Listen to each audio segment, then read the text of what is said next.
Right, now let's get to our conversation of the day where we're talking about the Finance Bill 2024 proposal impact on alcoholic beverages. And joining us is Eric Githua, who is the chairman, Alcohol Beverage Association of Kenya, that is ABAC. Thank you so much for joining us. Thank you, Kevin, for having me. All right, good to see you.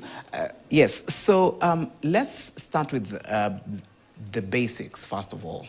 The finance bill proposals come out, and there's now additional excise duty when it comes to alcoholic beverages.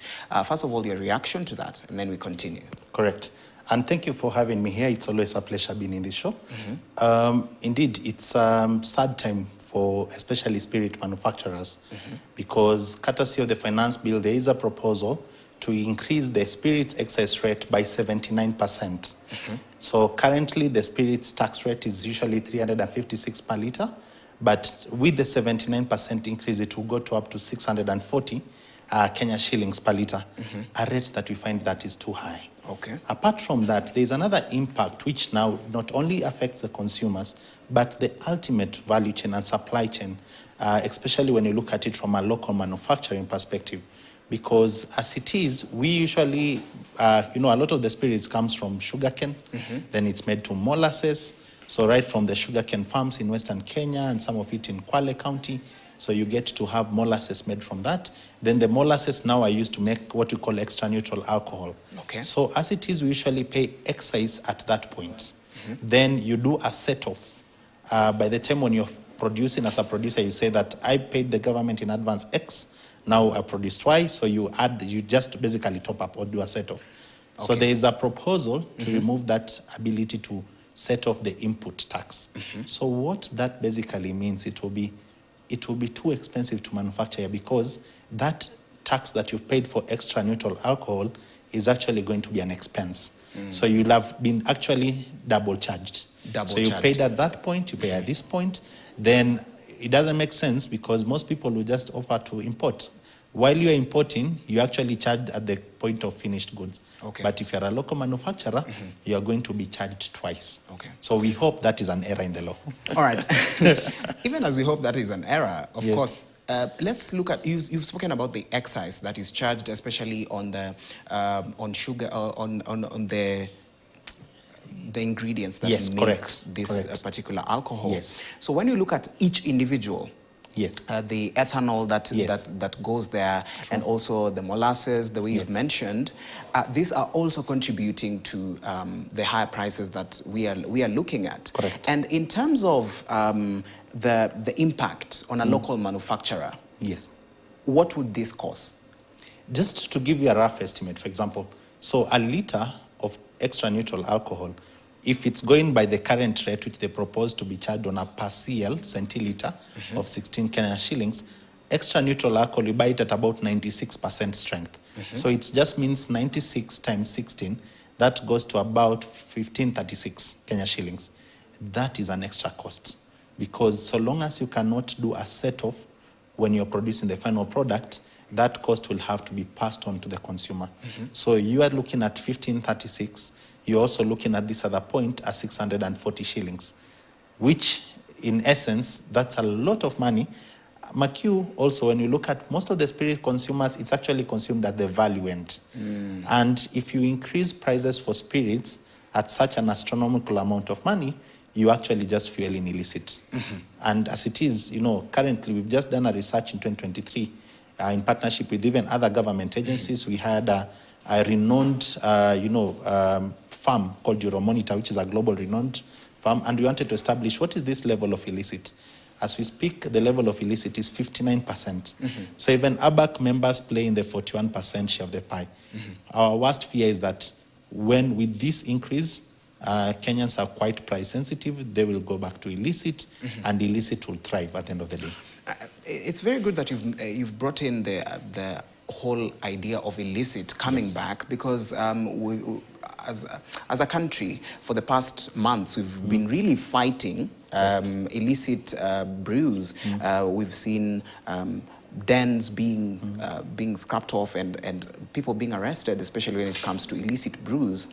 Now, with such a move, of course, this will come back because people are going to get other alternatives, because this will be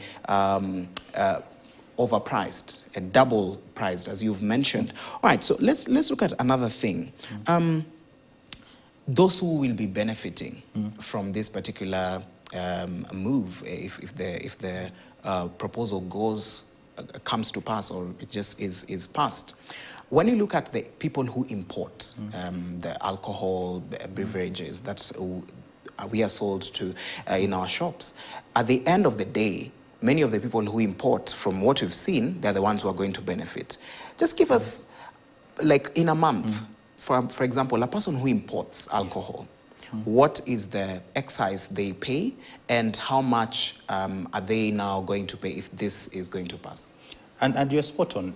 If you are an importer, actually the change is actually just the 79% extra, because excise for spirits is charged on a per liter basis. So as we speak, it's 356. So the increase will be a 79% increase to 640. Now, the worst bit is for local manufacturers, because excise for ENA, the raw material, you've paid for it and you can't set off. So you'll be double taxed. So the people actually who benefit are actually our neighbors. Because most manufacturers just move out of Kenya. You set up a shop, a manufacturing unit in Uganda and Tanzania, because Tanzania doesn't have that kind of regime. And if you look at, even right now, we're having discussion on ESC harmonization of excise rates. You'll find that Tanzanians, Ugandans, there are rates which have been discussed, led by the IMF, where there is a proposal for a minimum rate of 6, 8, or 10. As we speak, our proposal is way above the 10%. The 10. They are saying $10 per liter of absolute alcohol. Even the rate that you're operating in Kenya is way above even the envisaged discussed rate at a maximum level of 10. So we are just, I think, overtaxing ourselves, and our neighboring countries are watching. Tanzania has never been aggressive on issues of such alcohol taxation. They have always incentivized people to invest in Tanzania, in Uganda. And as a result of that, you find that there isn't even the level of illicit. In Kenya, we are talking about 59%, almost 6 out of 10 bottles being consumed. It's actually illicit. But the other countries, they don't have such a problem. We appreciate, of course, the government has been doing something, the enforcement support. But again, that enforcement support can help, but if the principle is not right, and the principle is Kenyans cannot afford legitimate alcohol. Yes. So if the principle is not right, as much as you do all this enforcement support, there is always that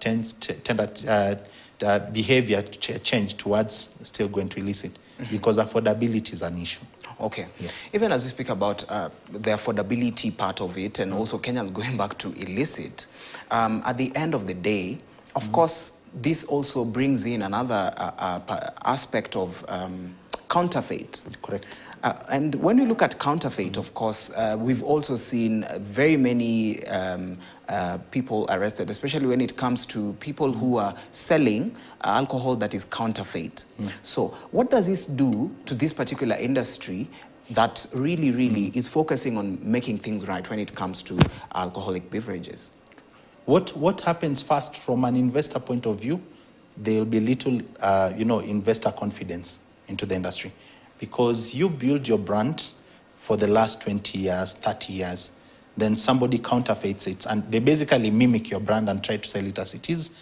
That will ensure that will always lead to, unfortunately, losing the brand value, because some of these counterfeiters, sadly, they will make things not using probably ethanol, they use methanol. We know methanol has effect on the health of the consumer, and the consumer will perceive they are drinking your brand. So the brand value will be diluted. But even more, which is very sad for us, is that consumers are getting prone to very risky drinks in terms of health. You'd find that the consumers will be drinking something that, like methanol, is something that, at a certain level you can go blind. Yes. At a certain level you die. And we've seen sad incidents like the one in Kirinyaga County, where you find that certain consumers, there are some consumers who could not afford legitimate alcohol, they opted to drink from the jerry can. And that's what happened to them. And the sad, we lost quite some lives in Kirinyaga County. So our request is that we need to ensure that that doesn't happen. And the only way that cannot happen is, let's give consumers a choice. Alcohol is is a product for beverage. For adults. First, it's an adult beverage, but other countries have given consumers a choice by making sure it's affordable for those who wish to consume. Again, we've seen with the rise of counterfeits, the government is gaining actually less and less revenue. To give you the context, between 2021 to 2023, there was an increase, especially for spirits, of about 34% on the excise rate. Now, for us, we feel that we've reached past the lava curve, and we are getting to a level whereby in the last even economic survey that was issued by the government, I think it was last week on Monday that was released, there is actually a decline in excise rates for wines and spirits. Okay. So again, we are telling the government, why are you increasing? You want to collect more? Allow us to recover from the market. Do not increase. And even if you really have to increase, 79% is such a serious shock. We can stagger it. Maybe can you do 15 to 20% on year 1, year 2, 20%, year 3, 20%, year 4, 20%. Do it over a period of 4 years and let the market recover. All right, Eric, let me just hold you right there. We're going to go for a short break, but stick around. We'll be back with more.